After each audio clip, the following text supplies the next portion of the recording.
So what does preparing a special meal for Tina on Valentine's Day have to do with evangelism? Well, today I want to have that conversation as we prepare steak and asparagus, a simple quality meal using simple quality products, and how that relates to you sharing a wonderful truth of God's grace with people you know and love. Today, watch as we go through this on Cooking with the Pastor.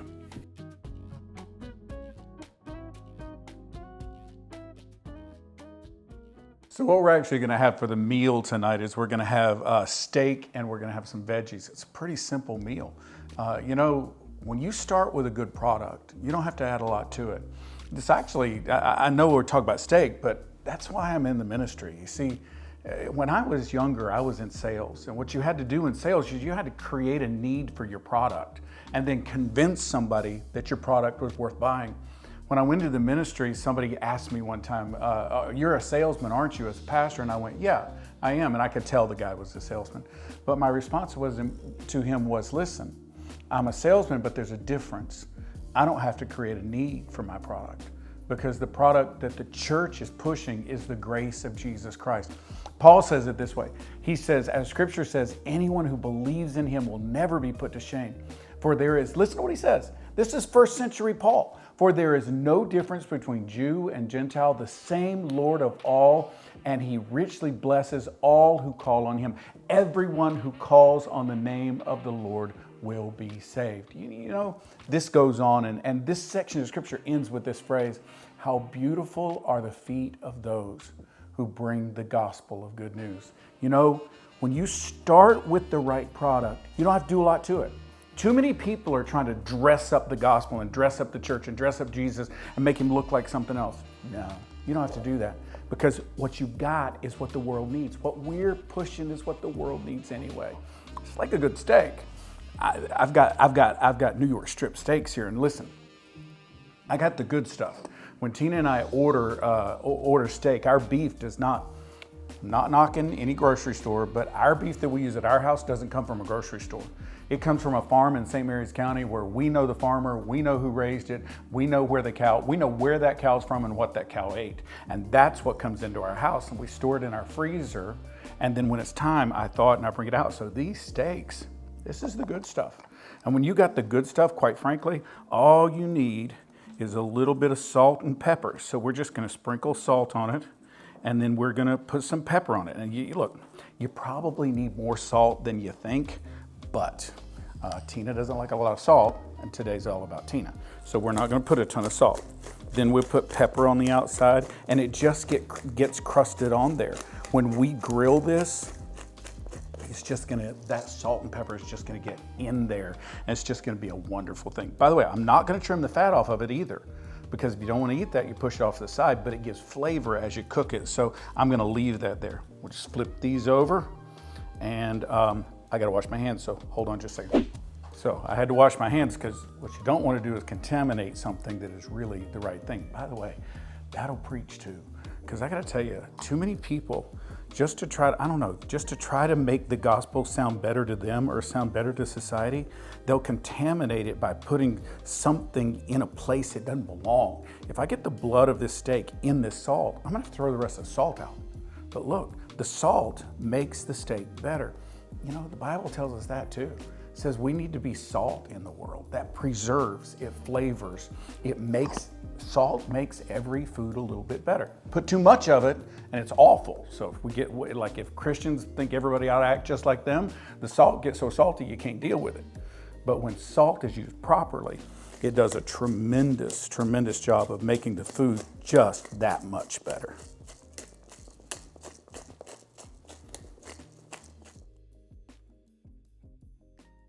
All right, now we're gonna work on vegetables. Now, what we're gonna do today is we're gonna have steak with asparagus and carrots.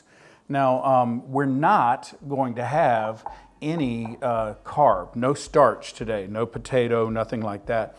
And the reason is Tina's trying to go light on the carbs. And so, I might want fries, or I might want potato, or I might want rice or something like that. Actually, weird thing about me, I would prefer rice over potatoes any day. So I would take rice, but most people with a steak would want potatoes. But since this is what she wants, this is what we're going to do, because again, today's not about me. Can I just tell you, for those of you who are trying to lead others to the Lord, you need to understand that it's not about you. It's just not. It's about Jesus, and it's about getting them to know Jesus. Paul knew this. Paul recognized this when he talked to the people in Athens when he went to Greece. He said to them, he looked at them and said, people of Athens, I see that in every way you're very religious. For as I walked around and looked carefully at your objects of worship, I even found an altar with this inscription, to an unknown God. So you're ignorant of the very thing you worship, and this is what I'm going to proclaim to you. Yo, the world may tell us that they don't want anything to do with God, but the truth is they need the God that we bring, and they need to hear the truth of our gospel. So what we've done is I cleaned the board. I've cut the woody ends off of the asparagus. Hey, can I just say something? This is just me, and probably a good cook would tell you this is awful. You do want to cut off the woody ends, but what I do is I tend to make it the length I need it to be to fit in my pan. So that's what I did. I just made it fit here. All we're going to do, again, quality ingredients don't need a lot of extras. So we're going to do salt, and we're going to do pepper. And after we do salt and pepper, we are going to put a little drizzle of olive oil over the top of it, like this. And then all we're going to do is I'm going to take these tongs, and we are just going to toss all of that together so that it comes together, and the olive oil and the salt and pepper get over each and every one. In just a minute, we're going to put it in a 400-degree oven, but the asparagus actually needs to go in second. The first thing that needs to go in is some carrots. So what we want to do here is I'm going to peel these carrots, then I'm going to slice them, and I'll show you how we're going to slice them. But first, let me peel the carrots. All right, so what we're going to do now is we're just going to cut the ends off of these carrots. We've peeled them. Our peels are here. By the way, I saved that stuff because I have a compost pile outside that I keep, and I turn it every once in a while so that it becomes a place, it becomes compost that I put in the bottom of if I'm going to pot a flower, or if I'm going to plant a new bush or shrub in the yard, I'll use that. Now, once we get here, what we want to do is cut on a bias. So we're going to cut these on a bias because we want all of that, we want all that surface space for the way we're going to cook this. Now, it may seem like, again, you might think, well, is this as simple as the asparagus? Well, yeah, it's the exact same thing as the asparagus. I'm not going to use that. It's the exact same thing as the asparagus. We are literally only going to use salt, pepper, and olive oil. But what we're going to do is we're going to roast these on this foil covered pan, and they're going to come out, they're going to be brown, and they're going to have this nice caramelization on them. It's just going to be awesome. It's just going to be awesome. And it adds great color to the plate, because so far the plate is going to be brown and green. So I add the orange, just looks better. And again, you eat with your eyes before you eat with your taste buds. So let me finish this. So now, once again, all we're going to do is we're going to take these carrots, we're going to lay them out on this tray, and I've preheated my oven to 400 degrees. We're going to do salt on here, and I'm going to stir that around, so don't get all nervous that I didn't get it salted evenly enough. We're going to do some pepper on here, and then I'm going to drizzle some olive oil on here. By the way, what I usually do, what I often do, is I'll take all of this and put it in a Ziploc bag. And as I put it in the Ziploc bag, I'll shake it up. I can zip it up closed, and then shake it all up. That tends to coat it better, but it also wastes a Ziploc bag. So now what you want to do with these, once you get them all coated up with the oil and the salt and the pepper, is you want to spread them out. You don't want them touching each other, because they're gonna brown and they're gonna caramelize. And I'm gonna put the carrots in about 5 minutes before I put in the asparagus, because we don't wanna overcook the asparagus and we don't wanna undercook the carrots. So in the oven they go.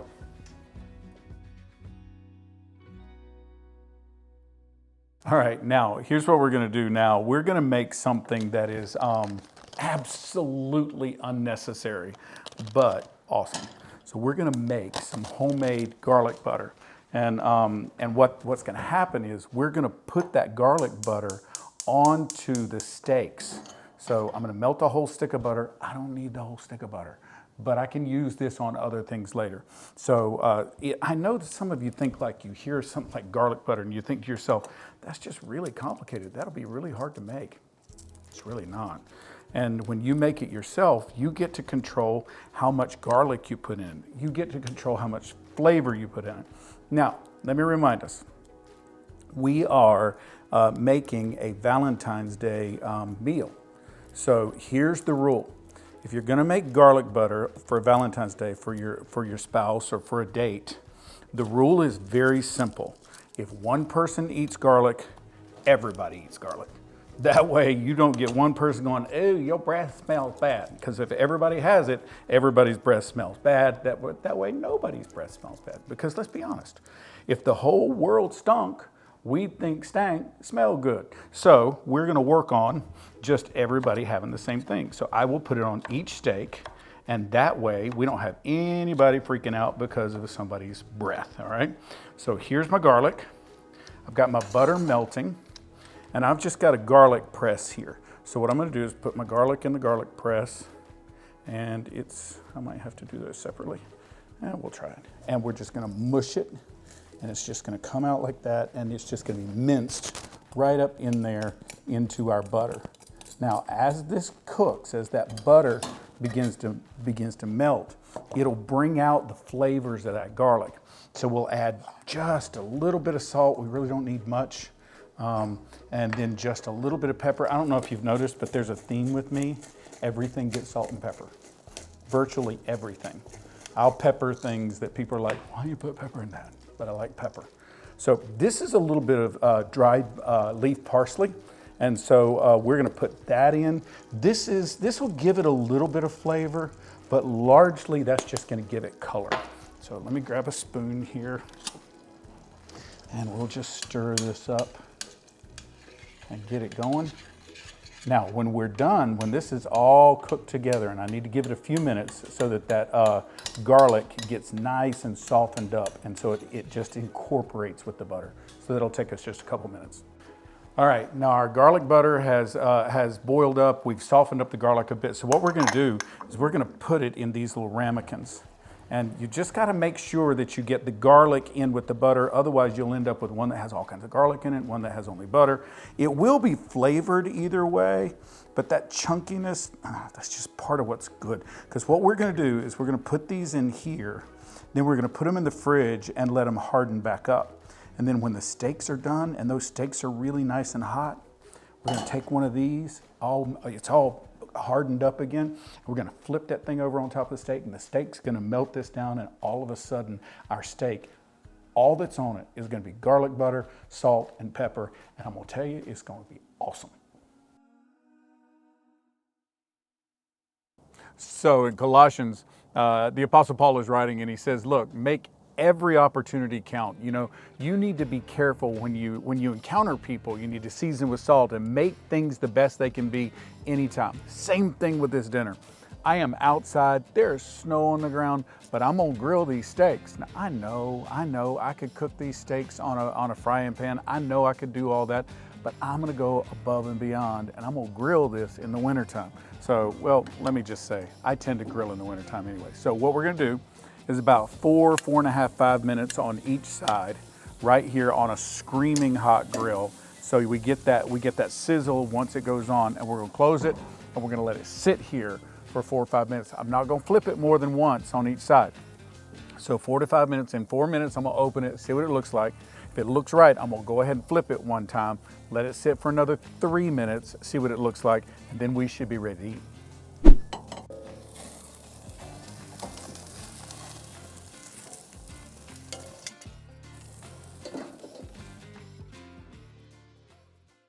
Okay, so now we've done this, and look, we're just gonna kind of smear this garlic around so that it gets all over the place. We let it melt down on the steak so the butter's all in the steak. We'll just smear that around. Again, this is completely not necessary. It's just a little bit extra, just makes it more special. So here's our carrots, and they cooked up. Some of them are a little browned, heavy browned on the, Now, you may think, oh, you burnt the carrots. Well, you know, okay, but we kind of like that, you see, and it gives it good color and it gives more flavor. Now, if you don't like it that burnt, that's fine, just don't cook it as long. So just watch it, and when it looks like what you want it to look like, take it out and put it on the plate. So we're putting this on the plate. Again, it gives color, it really makes the entire meal look good, and it makes you want to eat it when you look at it. So, you know, the Bible's very clear, and the reason we're talking about all of this today is that as a culture, we seem to have come to the place where we don't think it's fair or even right to share our faith with other people. And sometimes we think they're not even gonna care and they're not gonna want what we have. But I'm here to tell you, what we have in Christ is absolutely what the entire world needs. And the truth is, if you'll just show it to them right, there's no way they can resist what Christ gives us. Tina and I have been married for like 33 years. This July will be 33 years. And we dated for 3 years off and on before that, and 2 years steady before that. So we've been together a long time. And so Valentine's Day is coming up, and I just want to make something for her. Now, one of her favorite desserts is tiramisu. Now, I have to be honest with you. It is not one of my favorites. I am not a fan of coffee-flavored desserts, but this meal is not really about me. This meal is about her and showing her that she's loved. So what we're gonna start with, we gotta start by making a whipped cream. Now, I know, you can go buy whipped cream at the store, but you know, you can also make it at home, and it's just, I think it's better. So you just start with some heavy whipping cream, and we gotta pull this little thing out. Let me give you a secret. I just pulled this bowl out of a freezer, because if this is cold, it will make up so much faster. So now what we're gonna make is not just tiramisu, we are actually gonna make a chocolate tiramisu. So let me put this whisk on here. And then what we're gonna add is a tablespoon of cocoa powder and 3 tablespoons of powdered sugar. And though I'm supposed to measure this, I'm not big on measuring things. I like vanilla, so we're gonna add vanilla. It should be a teaspoon, but it's gonna be for us, about that much. So I know you're supposed, look, can I tell you something? Cooking, this is the way I view it. Cooking is art and baking is science. I cook, I don't bake. So everything is kind of the way I like it. So we just get this going, and it's gonna take just a minute for this to get whipped up. So one thing you're gonna have to do along the way is you're gonna have to scrape down the sides, because all of this powder gets up the sides. So as you do that, you keep all the chocolate going down in there.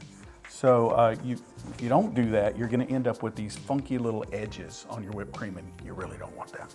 So we'll start it up again. So our whipped cream is done now, and so I'm gonna take it out. Now, some of you, after watching this, are gonna say, you over whipped that whipped cream. And you know, maybe I did. But the truth is, I like a thick whipped cream. So what we're gonna do with this right now is we're gonna scrape it off into this bowl, put it in the refrigerator, and we're gonna keep it, because this will be the last part of what we do, but it's the first thing we do so that it can sit in the refrigerator and it can chill. So you get it in this bowl. So now what we've got to make is we've got to make a mixture to go in our tiramisu. So what I've got here is I've got some coffee. This is a really strong coffee. I used an espresso to make a really dark coffee. So we're gonna add a couple things to it. We're gonna add the sugar. So that's about 2 tablespoons of sugar. And we're gonna add a little more of this vanilla in here just to give this a good flavor and just to make it go. So what we're gonna do with this is we're gonna whisk it together. And as we whisk it together, it's gonna be what we pour over the cookies. You know, let me be very honest with you. Tina and I, as I said earlier, have been married for almost 33 years. This little meal I'm making here, can I just be totally honest with you? I don't have to do this. We've been married a long time. Y'all, she signed the contract already. It's a done deal. She stuck with me. But the truth is, sometimes you need to do things that you don't have to do, just to show that you really do care. So watch, I'm putting cookies in the bottom of this. Hey, let me just say something. You're supposed to use lady fingers for this, but A, I couldn't find any lady fingers that didn't have like cream in the middle of them at the grocery store. And B, I really like these butter cookies. And so I just bought them. They're the Walker butter cookies, and I just bought them, and that's what I'm gonna use. I think it's gonna be awesome. But you know, I don't have to do this, but I choose to do this. I choose to do this to express the fact that I love her. Y'all, quite frankly, the gospel works like this. Because what happens is an awful lot of Christians just decide they just don't have to share their faith. They think, well, I'm on my way to heaven. I've already punched my ticket. Why should I tell anybody else? But what you don't understand is that Jesus told us to do this. He told us in Acts, he said, look, you are going to receive power when the Holy Spirit comes on you. It's Acts chapter 1. It's the last thing he says to the disciples before he leaves. And when you receive that power, you are going to be my witnesses in Jerusalem and all Judea and Samaria and to the ends of the earth. And then he was taken away in front of their very eyes into a cloud, and he was gone. Look, you have to understand, what we need to do now is be the hands and feet of Jesus in the world around us. Okay, let me get back to cooking. We've got this layer on the bottom, and you notice I haven't covered the whole bottom. I'm not going to worry about that because we're going to do another layer. On the other layer, we're going to make chocolate. So this is bittersweet chocolate. I'm going to put it in the microwave, and I'm going to melt it. So while it's melting, I can get some of the other things started here. What's going to go in here is mascarpone cheese. Now, I got to tell you, I bought mascarpone because that's what it calls for. But look, you could use cream cheese for this. And frankly, I think cream cheese might actually end up with a better flavor than this. Oh, don't mean to offend anybody. I know a lot of people love mascarpone cheese. I think cream cheese could end up with a little more flavor, but mascarpone is really good, and it is what goes in an Italian dessert tiramisu. So that's what we're going to put in. Now the mascarpone, what I've done is I've let it sit out on the counter for a while so it gets really, really soft. If you don't do that, you'll end up with just a mess of cheese. It'll just clump up. So you really want it to kind of get to room temperature before you use it. So we've got the mascarpone here, and what we're gonna now add to that is we're gonna add another three tablespoons of powdered sugar will go in here. And then what we've got is, again, we're gonna put some cocoa powder in here for this. And, well, it's not melted yet. As soon as our chocolate is melted, we'll put that in. I'm gonna start mixing this.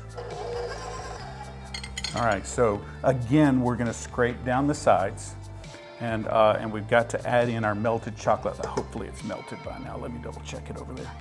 So got all that scraped down. Let me go check my chocolate. So we've got our chocolate melted.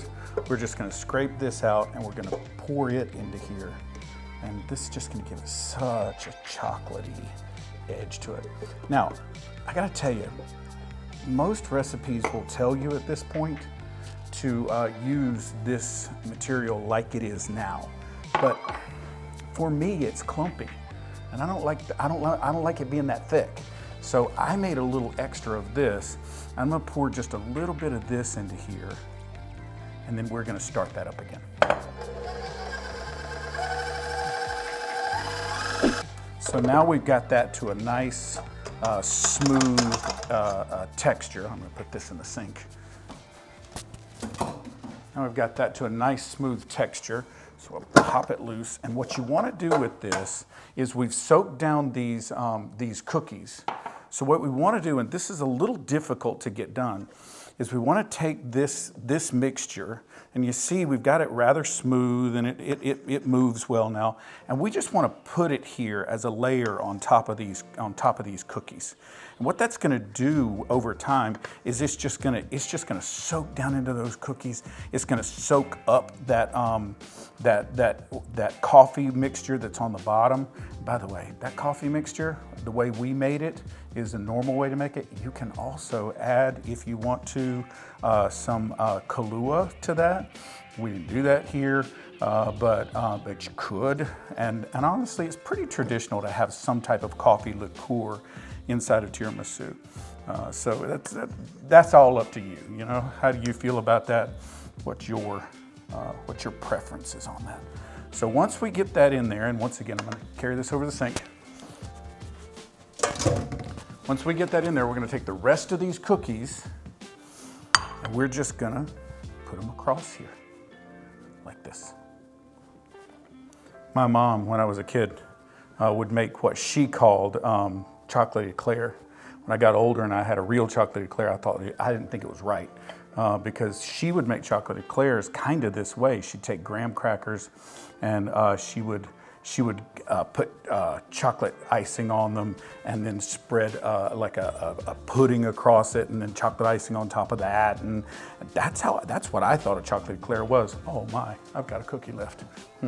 But this is kind of the same idea. You're just putting layers and layers and then it'll sit all day and all of that stuff will just melt into each other and it's a mess. It's awesome. So now we're gonna put more of this because this is what will soak down into the cookie.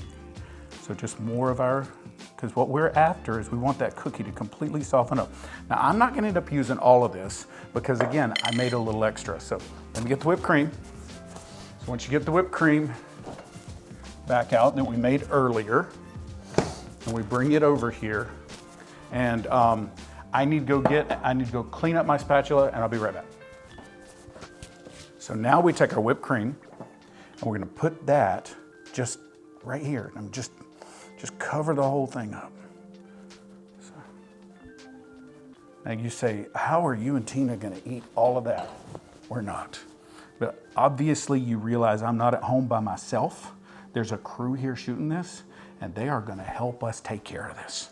So, by the way, sometimes you just do special little things, whether you're talking about your spouse or whether you're talking about just reaching the world with the good news or just loving people. So sometimes you just do little things like this just to make it pretty, just to give you a good look. It doesn't do a thing to the taste, but can I be honest? You often eat with your eyes before you eat with your taste. And so when something looks good, you think it is good. Here's another little tip. Take some of this, put it on here, and you can just shake it, and that covers the whole top with this cocoa powder. And this is not a matter of, well, this adds some taste, but this is more a matter of just making it pretty. Then what we'll do is we'll get all of this out of the way, and we'll take our towel, and we will clean this thing up so that it's pretty all the way around. Because when I serve it to Tina, when I pull this out and I serve it to her, I want her to look at it and go, oh, that looks so good. So what are we gonna do now? We're gonna cover this, put it in the fridge, and I don't bring it out until we're ready to eat. That's our dessert.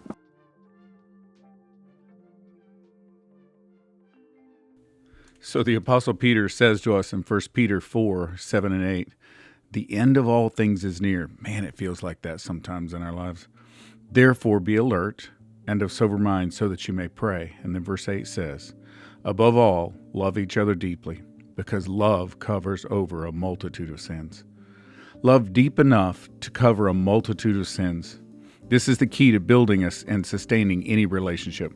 It's the only way that a marriage can survive through decades, and it's the only way that seemingly diverse people from completely different backgrounds and points of view can find the grace to love one another.